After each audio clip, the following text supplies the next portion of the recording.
la réponse pour ces personnes-là, lorsqu'ils se posent des questions, surtout lorsqu'ils se posent des questions sur Dieu. Ils sont des croyants, on croit en Dieu, n'est-ce pas?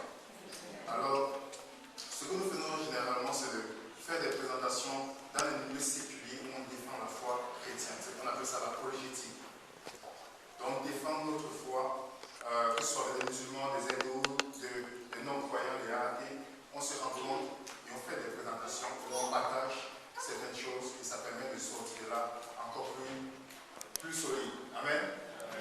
Donc, et j'invite aussi tout le monde à aller dans cette démarche parce que moi je crois que la foi est raisonnable. On ne croit pas en Dieu à cause d'un sentiment ou d'une fumée qui est passée devant nous, mais parce que c'est vrai et qu'on peut raisonner et que ça fait un sens dans notre esprit. C'est pour cette deuxième semaine, par la grâce de Dieu, on fera ça. Aussi, on parle aussi de la Bible. Quand on croit à la Bible, on voit comment représenter la Bible à un non-croyant. Vous comprenez? Donc, aujourd'hui, nous allons parler de comment Dieu est bon, un Dieu bon pourrait se permettre la souffrance. Il n'y a probablement pas de questions plus importantes dans le cœur de l'homme quand on arrive dans le caractère de Dieu sur ce sujet. Et vous tous, comme on voit souvent dans la télévision, les cadavres, les guerres et autres choses, la plupart du temps, nous disons que toutes ces choses vont seulement dans les statistiques. Parce que c'est des personnes que nous ne connaissons pas. Et lorsqu'on perd un être cher, on voit à quel point ça nous fait énormément de mal. Si Dieu est bon, si Dieu existe, pourquoi la souffrance? Pourquoi la souffrance? Et j'aime bien l'auteur John Scott qui dit ceci: sans aucun doute, la souffrance représente le plus grand défi de la foi chrétienne. Il en est été ainsi dans toutes les générations. Sa répartition, son intensité semble dépendre entièrement du hasard et dont le fruit de l'injustice. Les esprits sensibles se demandent si on peut concilier la justice et l'amour de Dieu. Est-ce qu'on peut vraiment concilier cela?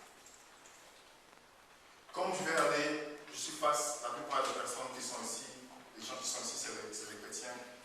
Je vais aller rapidement droit au but, mais généralement devant une assemblée où il y a des non-croyants ou d'autres religions, et ce qu'on fait régulièrement, c'est que si vous remarquez la question de la souffrance, seul le christianisme apporte la réponse. Dans l'islam et autres, on ne donne pas ces réponses-là. Il n'y a pas de réponse sur la question de la souffrance.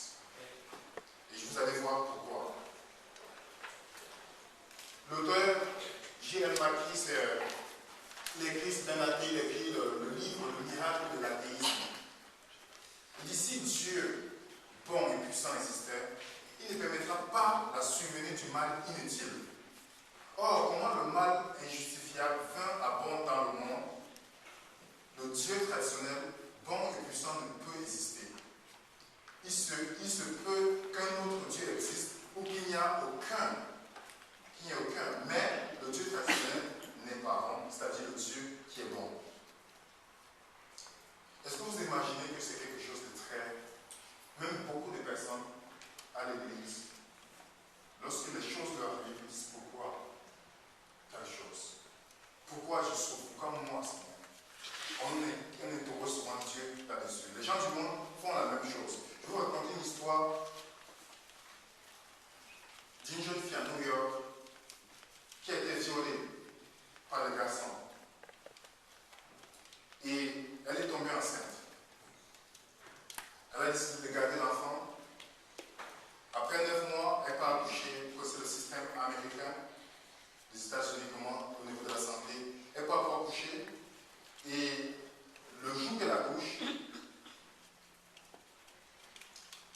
qu'est-ce qui se passe? C'est qu'il faut que les médecins disent: vous devez libérer les lieux. Parce que l'hôpital est comblé. Elle dit: je n'ai pas encore l'argent pour pouvoir prendre un taxi. Ils ont fait tout le monde de l'argent pour qu'elle prenne un taxi. Et quand elle a été violée, pour se protéger, qu'est-ce qu'elle a fait? Elle a acheté un berger allemand. Elle achète, et le berger est à la maison. Et le jour qu'elle revient de l'hôpital avec l'enfant, elle dépose l'enfant, le lendemain, c'est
souvent ça rapidement.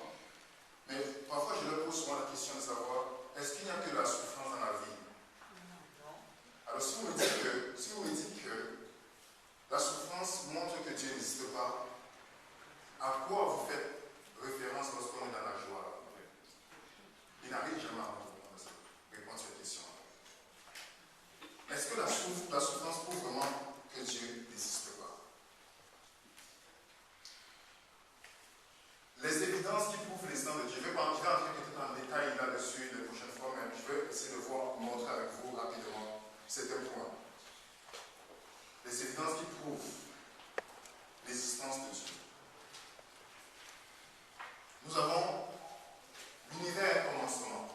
Ça, je vais entrer en détail les semaines qui viennent. Mais je vous donne d'abord les choses, les points qui prouvent l'existence de Dieu.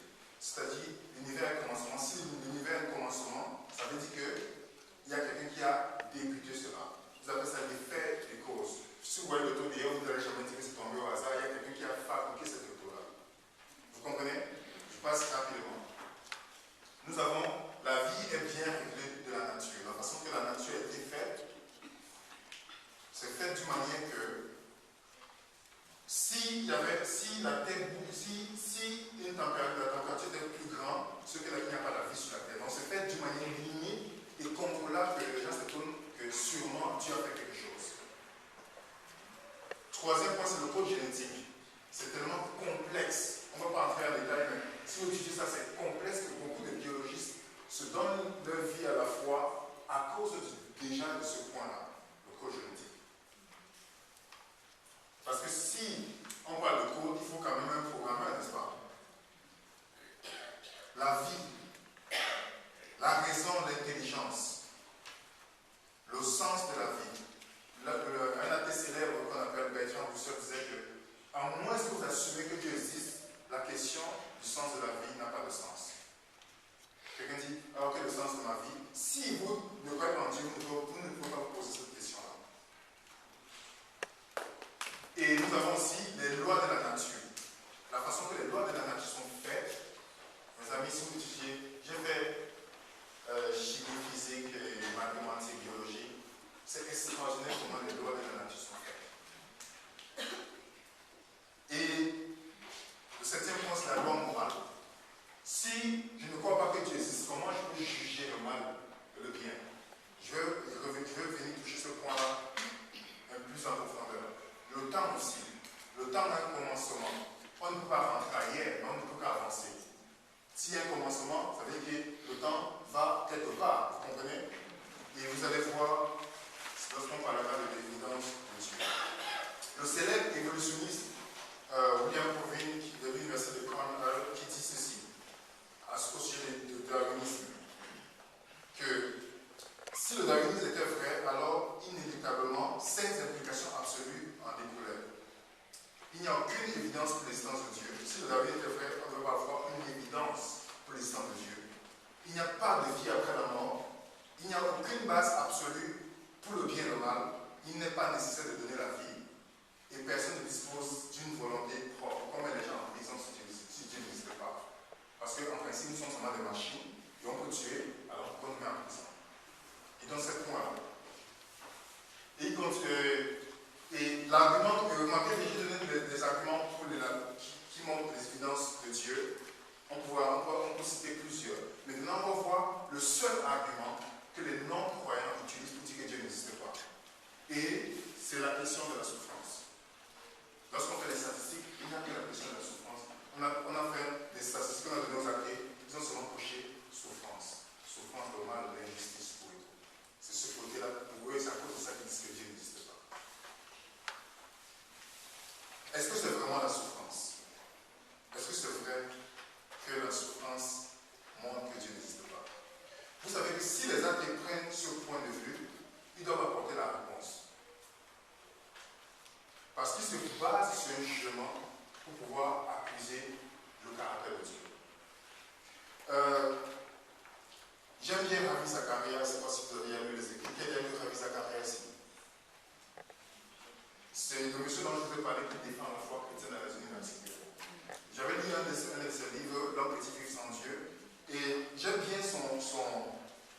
son intervention à l'université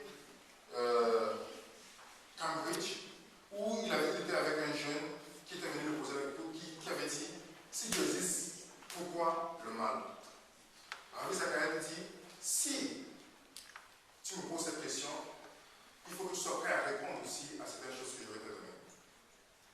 Le étudiant dit, oui, d'accord, je t'écoute.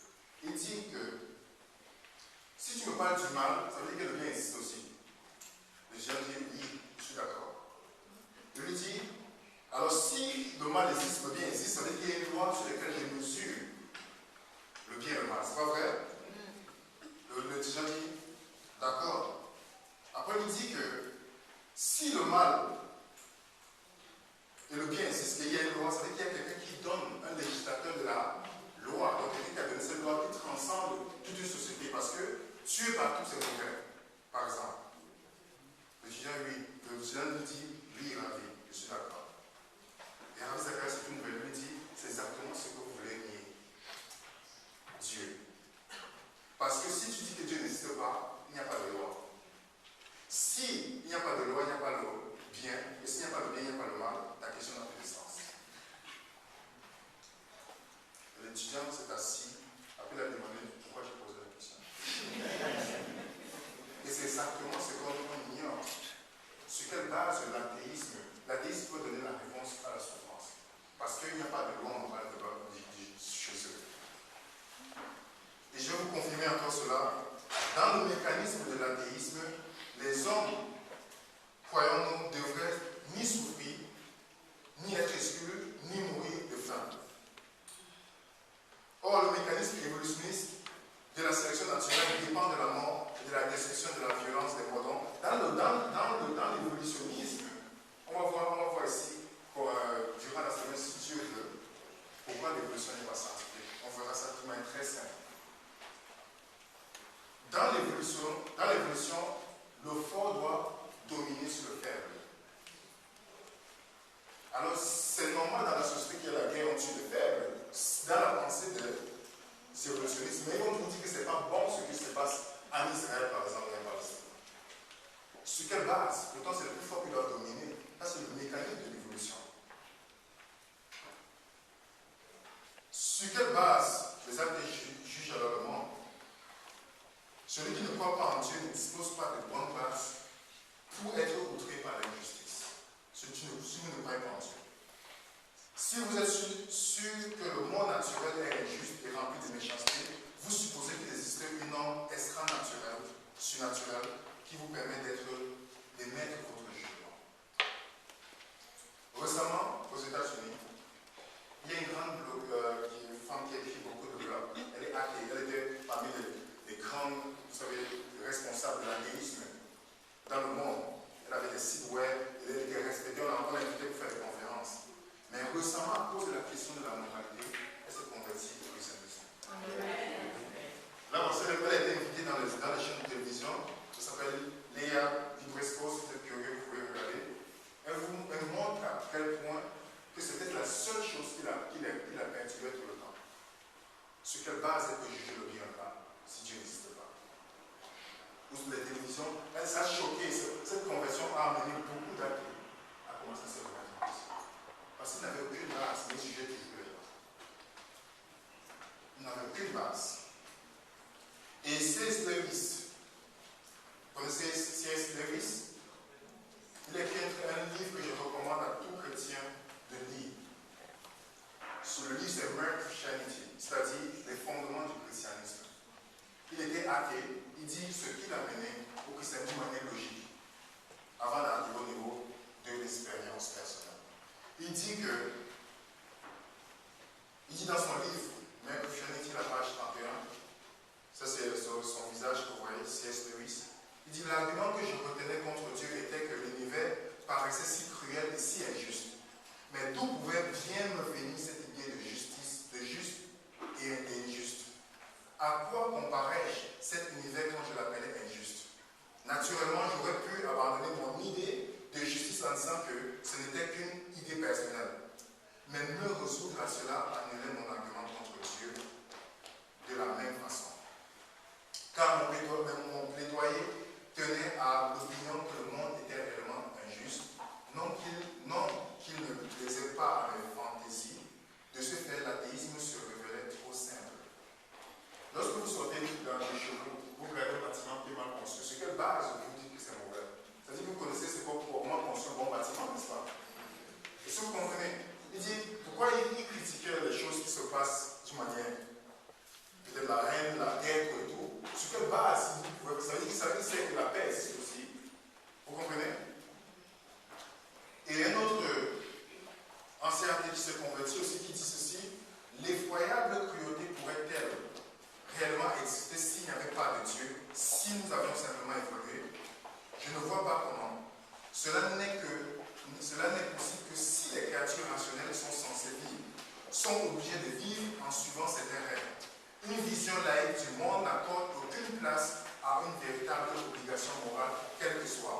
et n'a donc aucun moyen de dire qu'il existe une véritable et épouvantable méchanceté.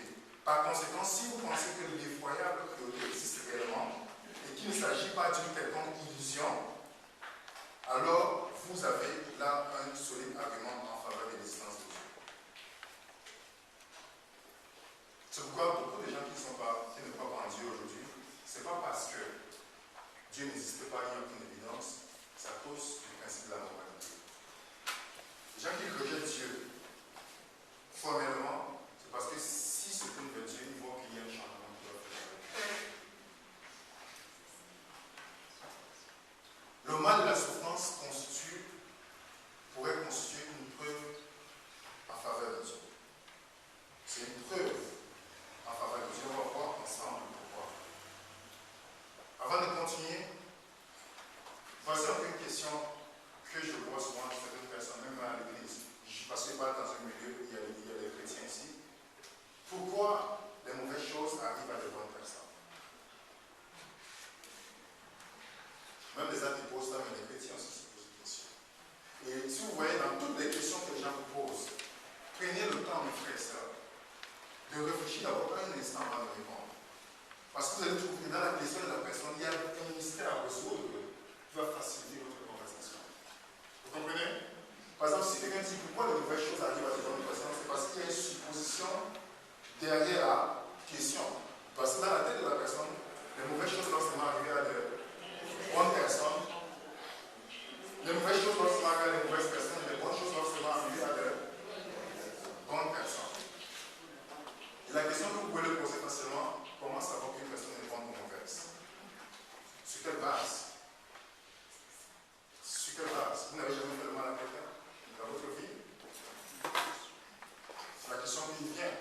Et là où les gens ferment la bouche parce qu'ils ne savent pas comment déterminer qu'une personne est bonne ou mauvaise.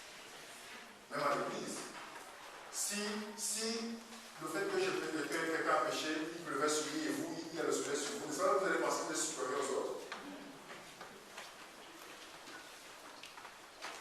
Et c'est le monsieur Sheldon qui a été agnostique et devenu chrétien qui dit si seulement c'était les méchants qui souffraient d'accident ou le cancer, si seulement les tricheurs et les menteurs attrapaient la maladie de Parkinson, alors on verrait la justice divine à l'œuvre. Et nous pensons souvent comme ça. Nous pensons comme ce monsieur. Pourquoi Dieu ne détruit pas la souffrance? Je me rappelle le jeune homme qui était venu me voir très excité, avec beaucoup d'enthousiasme avec cette question. Il vient me dire, William, pourquoi Dieu ne détruit pas? Pourquoi il ne détruit pas aujourd'hui? Il dit, il faut que j'arrête la souffrance, le mal. Je lui dis, si le Seigneur fait ça aujourd'hui, je lui dis, écoute-moi bien, s'il le fait aujourd'hui, il doit commencer par toi et moi. Parce qu'on a fait le mal, n'est-ce pas? Parce qu'on fait le mal aux gens. Il doit commencer par toi et moi. Et j'aime bien l'illustration de ce chemin de deux militaires qui sont en guerre. L'un de ses collègues dit, si Dieu existait, il n'y aurait pas de guerre. Et l'autre de son collègue dit, tu oublies un détail bas. C'est nous qui larguons les bombes à lui. Les gens qui sont là, mais ils disent pourquoi la guerre? Pourquoi ils sont en train de tirer? Ce n'est pas Dieu qui est en train de faire cela.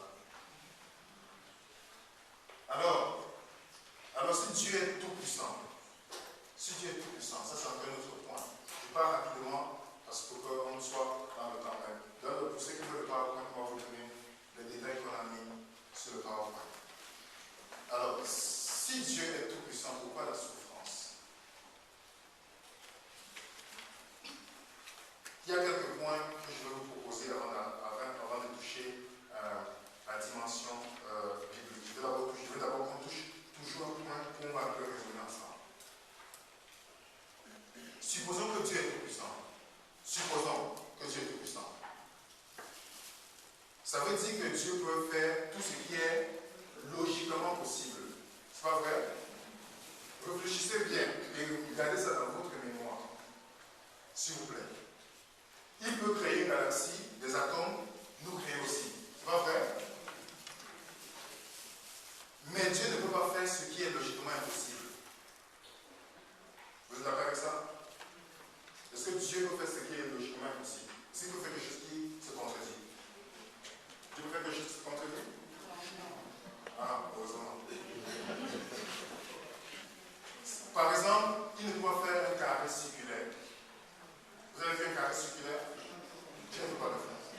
C'est contradictoire. Ok? Et est-ce que Dieu peut faire un bloc, peut-être un bloc de pierre pour qu'il peut emporter? Dieu peut le faire, il peut. Vous êtes d'accord avec moi, n'est-ce pas?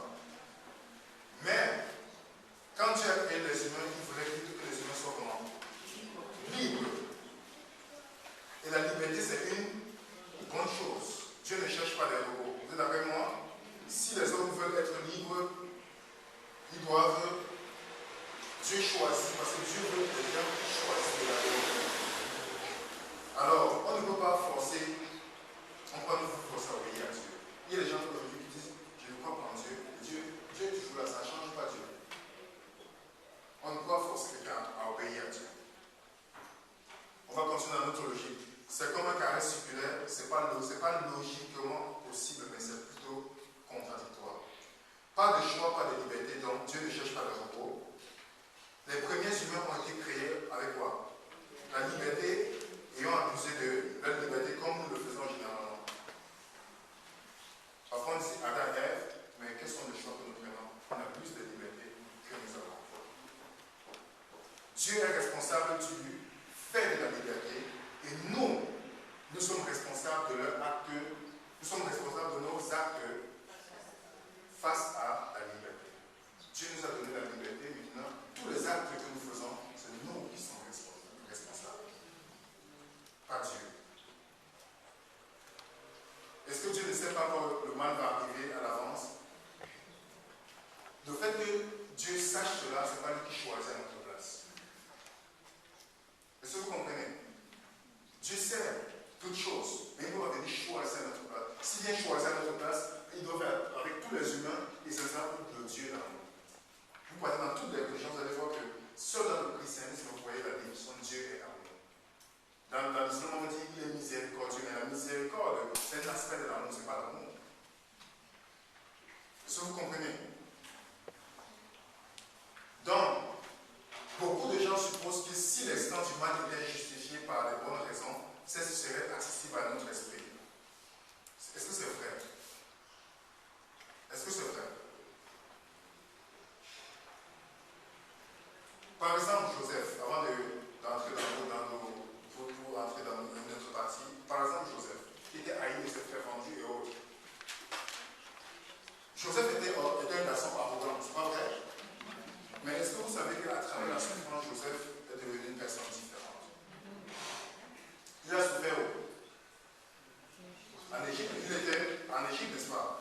La plupart du temps, dans nos écoles de sabbat et autres, on voit seulement le côté où il est devenu premier ministre. Parce que nous, chez nous, en tant qu'humains, on aime seulement des endroits où il y a la gloire. Mais vous savez que pour être premier ministre, il fallait deux choses très importantes. Joseph a passé 10 ans chez Potiphar, et c'est dans chez Potiphar qu'il a appris comment gérer dans l'économie. Et lorsqu'il était prêt, Dieu a permis que Satan voulait qu'il pêche, et Dieu a utilisé cela pour faire ce qu'il a en prison. La prison politique. Ce n'est pas n'importe quelle prison, c'était la prison politique. Et lorsqu'il est dans la prison politique, il fait ses 3 ans. Lorsqu'il est prêt, Dieu l'amène. Parce que pour être premier ministre, il fallait avoir ces deux conditions. Mais c'est sûr que beaucoup d'entre nous devaient voir dire, le gars c'est un peu parti échec en échec. Mais Dieu voit que le but final c'est la victoire. Amen. Et il sort transformé et il devient le premier ministre. Au point où c'est lui qui dit à ses amis, à ses frères, vous avez décidé de me faire le mal, mais Dieu l'a changé en bien pour accomplir ce qui arrive aujourd'hui, pour sauver la vie à un peuple nombreux. Il y a un but. Dites-moi mes frères et sœurs, lorsque vous avez mal au dent, ceux qui partent souvent chez le dentiste, ça fait pas mal, mais ça fait pas du bien après. C'est pas vrai? Les sportifs, lorsqu'ils partent dans un camp d'entraînement, il y a la souffrance. On a reçu beaucoup de souffrance, mais lorsqu'on a la médaille après, on oublie de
Job chapitre 1er. Vous y êtes? Le texte nous dit, il y avait dans le pays un homme qui s'appelait Job. Cet homme était intègre, droit, il craignait Dieu, se détournait du mal. Déjà le nom de Job, en hébreu, le J n'existe pas, c'est Yob, c'est-à-dire affligé. Et Uts veut dire bois. Donc Job, je ne vous conseille pas de donner le nom de Job à vos enfants. Job est un homme intègre, se détournait du mal. On voit peu de personnes aujourd'hui qui se détournent du mal. Peu de personnes intègres comme Job. Mais Job s'est détourné du mal. Et on peut aussi voir que pourquoi lorsqu'on commence le livre, on commence par son caractère. D'abord, on s'attache sur la richesse, mais c'est le caractère que Dieu veut d'abord soulever ici. Et il continue, dit, il naquit quoi? 7 fils et 3 filles. Il possédait 7000 brebis et 3000 chameaux, 500 paires de bœufs, 500 ânesses et un très grand nombre de serviteurs. Et cet homme était le plus considérable de tous les fils de l'Orient. Il était connu. Il était connu partout. Et dans le verset 4, on dit, ses fils allaient les uns chez les autres et donnaient tout à tout un festin. Ils invitaient leurs 3 sœurs à manger et à boire avec eux. Et quand le jour du festin était passé, Job appelait et sanctifiait ses fils. Puis se levait de bon matin et offrait pour chacun d'eux un holocauste. Car Job disait, peut-être mes fils ont-ils péché, ont-ils offensé Dieu dans leur cœur. C'est ainsi que Job avait coutume d'agir. Un homme intègre, il avait une grande entreprise multinationale. Si vous évaluez sur tout ce qu'on cite là, en argent de Dieu, ça veut dire qu'il avait une multinationale en France. Une multinationale. Mais ce n'est pas ce qui le réveillait le matin. Ce qui réveillait Job, c'était sa relation avec Dieu. Il était un souverain sacrificateur dans sa maison. Et la Bible nous dit qu'il le faisait, c'était sa coutume de le faire. Combien de parents se lèvent pour leurs enfants aujourd'hui? Pointez les pour leurs enfants. Mais Job se lève parce qu'il passe le temps avec Dieu. On dit qu'il offrait l'holocauste. Le mot holocauste veut dire c'est consumé jusqu'à la cendre.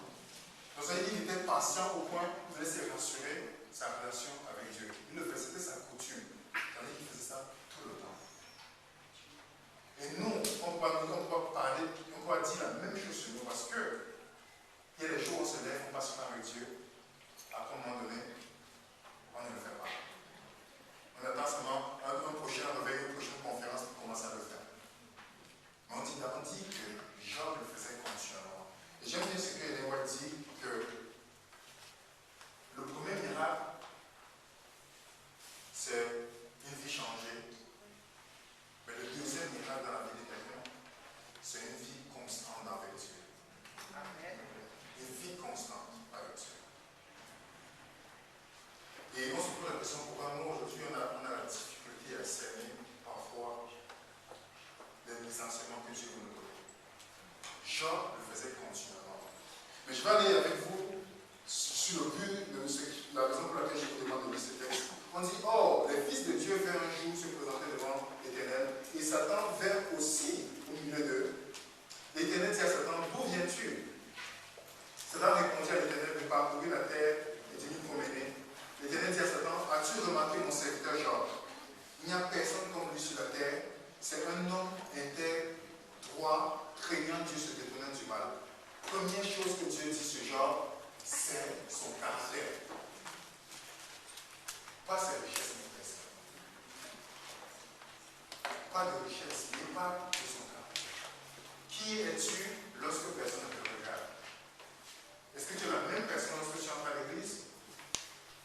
Est-ce que tu es intègre? Est-ce que Dieu peut se passer au ciel et dire, voilà mon enfant intègre, qui se détourne du mal? Satan va dire, tu connais ce qu'il fait en secret. Tu connais sa vie en secret. Tu sais comment, ce qu'il pense de telle chose. Est-ce que Dieu peut dire pareille chose que moi, mon frère? Dieu, c'est Dieu qui donne le témoignage de Job. Dans le verset 9, il dit, et Satan répondit à l'Éternel, est-ce d'une manière désintéressée que Job te sert? Est-ce que Job te sert pour rien? Et si vous allez dans le livre Éducation, la page 76, paragraphe 2, il est dit que, et c'est confirmé dans la Bible, que l'amour désintéressé, c'est le principe du royaume des cieux. Et dès longtemps, Satan a toujours combattu et ne croit pas que cet amour existe. C'est pourquoi il se tournera chaque fois vers tous ceux qui suivent le Christ, afin de démontrer que la raison pour laquelle ils viennent vers Dieu, c'est pour les intérêts.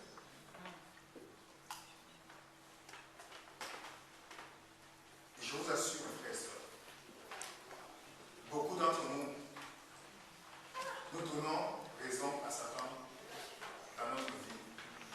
Parce que la plupart de nos motivations, c'est une bénédiction. C'est un travail, c'est un mari, c'est une femme, c'est toutes les choses dans le monde. Et quand Dieu ne donne pas, on vient à l'église, on est triste. Et quand ce soir, avec des personnes disent, oh, je suis fâché contre Dieu, je suis énervé contre Dieu. On démontre par là qu'en principe, on donne la raison à qui? À Satan.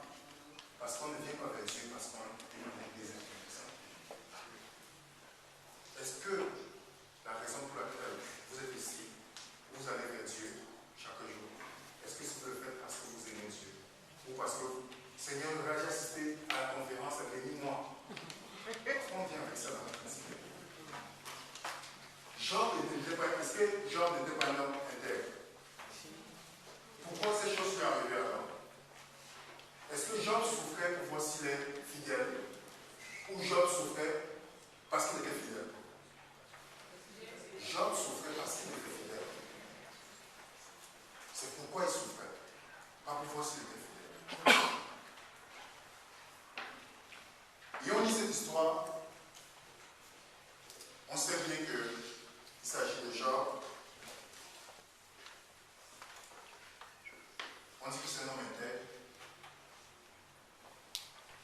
Et lorsque on se pose la question, quel est vraiment un homme intègre qu'on a connu?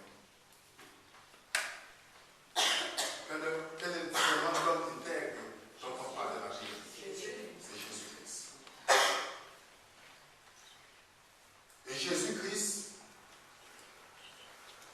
était un homme intègre et sans péché. Job avec 7 fils et 3 filles, mais Jésus-Christ, nous sommes tous des enfants de Jésus-Christ. Job avait des richesses, mais dans la Bible, dans Jean 1er verset 30, on dit toutes choses ont été faites pour, par qui? Par Jésus-Christ. Donc tout ce qui est sur la terre appartient à Jésus-Christ. Et Jésus-Christ est un homme intègre, il a souffert l'enfer pour ses ennemis même. Alors lorsqu'on se dit pourquoi les mauvaises choses arrivent à les bonnes personnes, Jésus-Christ, les mauvaises choses arrivent à les bonnes personnes, Jésus-Christ n'était pas une bonne personne. Et vous savez pourquoi ça arrive à Jésus-Christ? Les mauvaises choses sont arrivées à Jésus-Christ pour que les bonnes choses nous arrivent. Amen.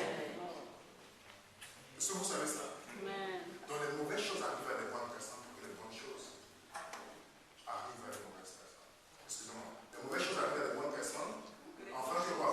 Les bonnes choses viennent à Jésus-Christ, l'homme intègre, souffre l'enfer pour nous. Et c'est grâce à lui que nous sommes là. Vous allez voir que dans d'autres religions, Dieu ne connaît pas la souffrance de l'homme. C'est pourquoi j'aime l'expression de Miss Fowler qui dit que dans le christianisme, on parle de théocide, donc c'est-à-dire Dieu qui vient mourir. Il expérimente la souffrance avec l'homme. Il souffre et aujourd'hui, qui peut se placer pour dire que Dieu ne ressent pas ce que je ressens? Personne n'a souffert comme lui. Nous venons vers Dieu en marchant de notre relation avec lui. Les gens nous donnent souvent des conditions à dire Dieu, si je me donne ça, je vais te suivre. Et je vous assure, mes frères et sœurs, vous ne serez pas sauvés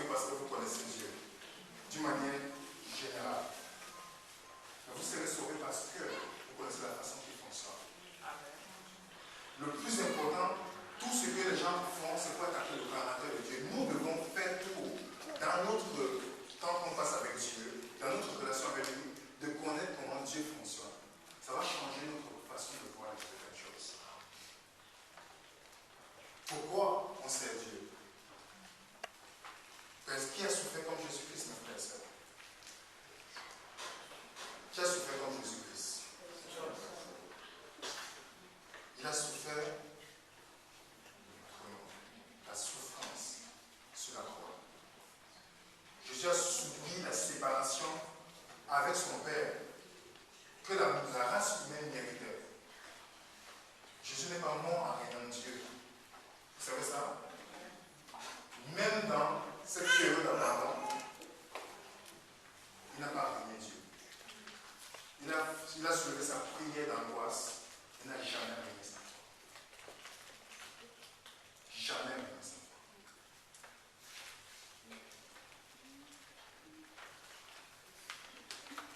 Pourquoi, mes frères et sœurs? Est-ce que vous vous posez encore la question?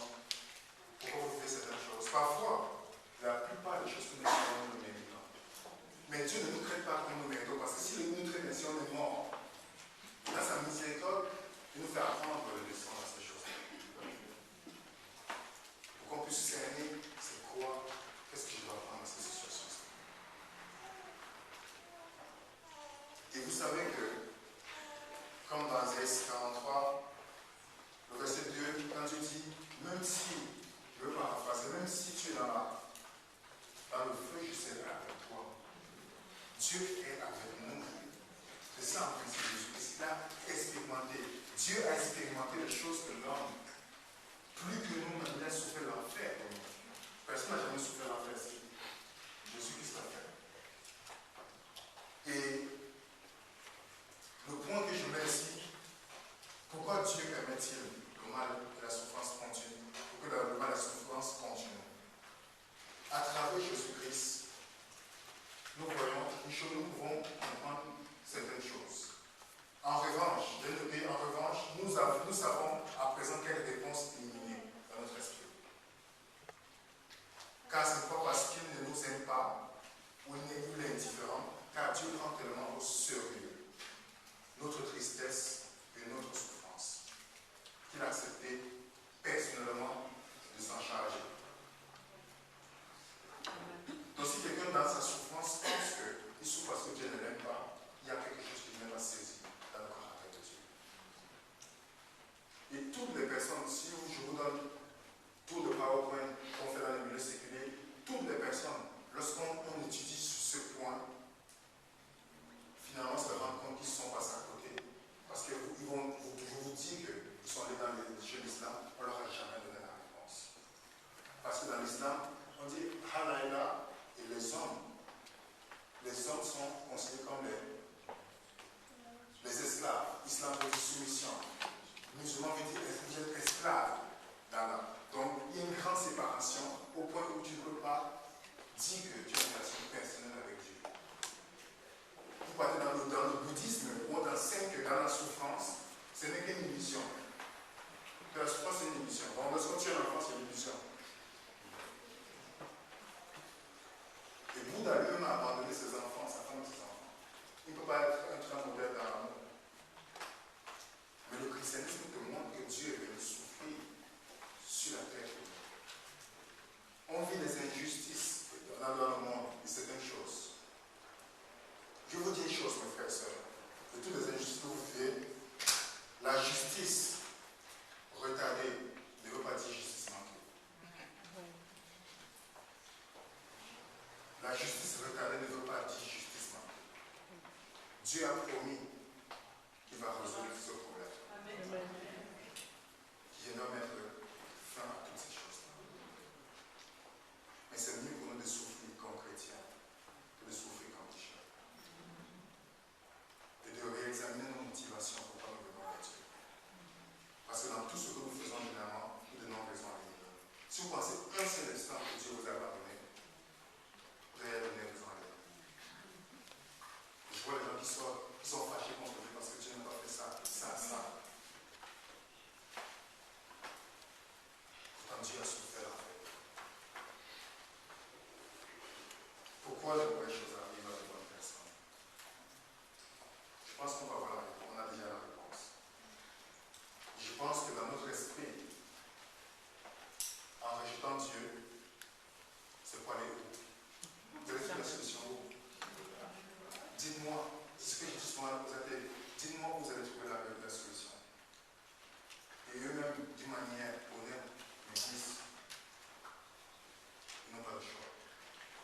savent que la réponse est la Seigneur. Je vais terminer avec l'histoire d'un ami athée. C'était deux amis athées. Ils étaient athées. Et moi, j'étais en train de dormir parce que je sortais très tôt le matin pour aller prier avec les frères avec qui on travaille dans le ministère. Je rentre chez moi. Je veux me reposer le temps de la sortie. Je vois, parce que moi je ne les connaissais pas. C'était pas mes amis, là, c'est pas. Je vois deux personnes qui sonnent.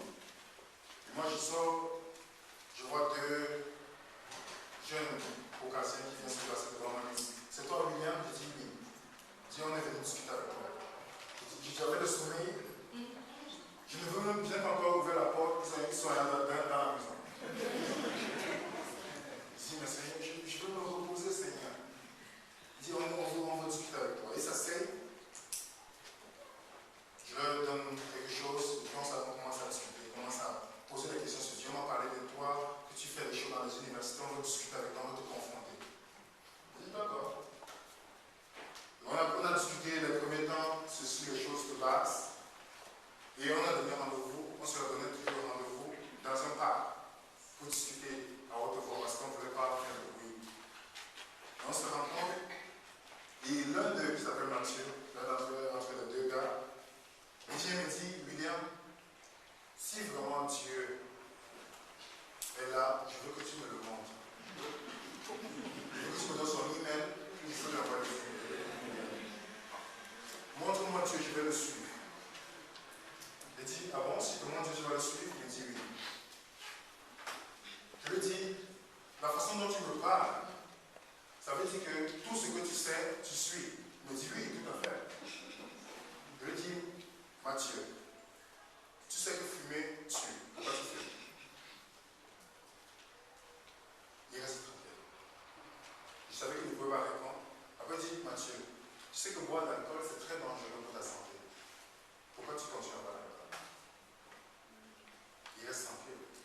Après, il dit, tu sais que vivre avec ta copine d'une manière, la façon dont tu vis, ça peut te causer beaucoup de maladies et autres.